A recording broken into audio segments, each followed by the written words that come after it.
Back in 1996 in the city of Geneva. Here we have gathered again to talk about climate with scientists, world leaders, and activists.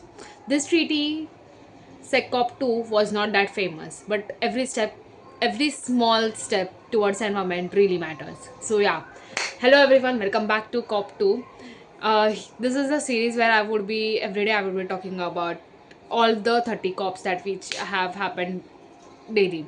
So from the 1st of December, I started with COP 1. Now, as 2nd of December, I'm talking about COP 2.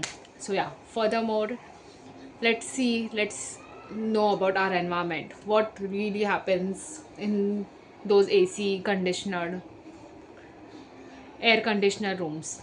So, yeah, let's talk about it. Voila. Just get the context of COP 1. So, first session COP 1 was held in Berlin 1995. There was some, uh, un, there under a Berlin mandate where parties agreed that initial commitments under the treaty were not right enough, and they launched a process to negotiate stronger and binding obligation for developed countries. So, yeah, COP2 was a checkpoint for that to track the progress and to adjust the course if needed and prepare for the what we have kept for the future.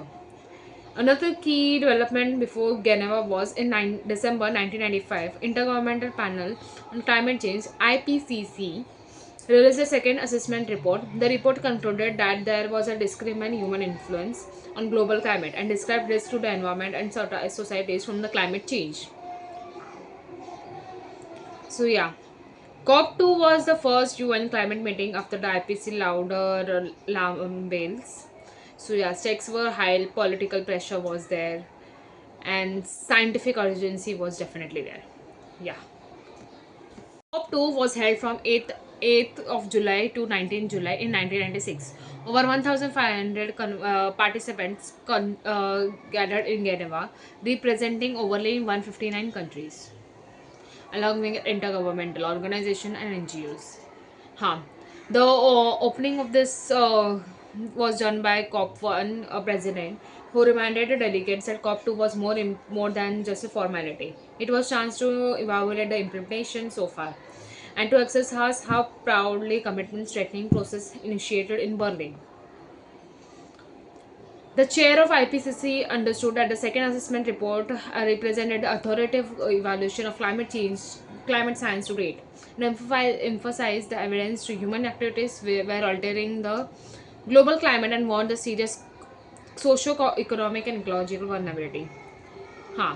On the financial and institutional side, representations from the Global Environment Facility, which fund climate-related projects, huge expansion from a few dozens participating nations to over 150 and billion of dollars funding leverage for climate initiatives. The key outcomes and agreements which were made for was the endorsement of IPCC assessment report, obviously, which was recognized by COP2, most reliable and authoritative scientific assessment of climate change, which is still currently available, and the Geneva Ministerial Declaration, where it was a sign of a declaration that nothing science but legally binding midterm targets for greenhouse gas emissions.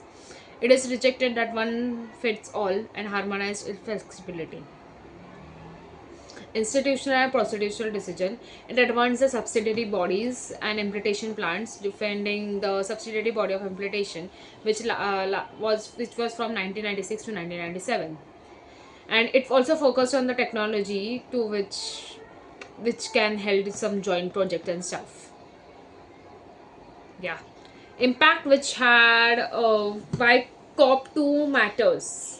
It was a bridging climate and diplomacy by officially recognizing IPC second assessment report. COP2 helps cement the principle that climate negotiations should be guided by science.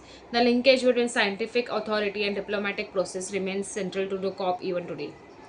Setting preconditions commitments, Geneva Declaration for the call for the binding midterms targets to put moral into pressure on the developed countries to effectively deliver something substantial at COP3. Lesson which learned from the COP2 were science matters, but it must be translated into politics. amazing. I guess India needs to hear this. COP2 shows that even when science is clear, as with IPCC SAR, turning findings into action requires political will, diplomacy, and consensus. The tension remains today as scientific warnings are frequent, but the translating them into binding commitments, national policies, global cooperation remain challenging. Wow, nice. Flexibility plus equality over uniformity. Institution and support mechanisms are essential. Diplomacy is marathon, not a spirit. Oh, wow. This was really nice. There were some limitations in COP24. There was no binding emission reduction commitments finalized, persistent division ruins, no consensus on uniform policy. That is it. I've only written that much.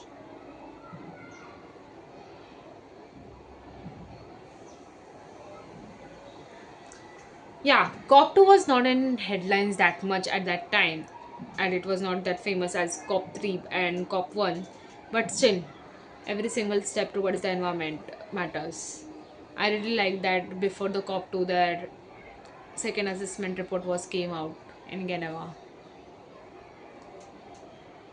Yeah, thank you for it.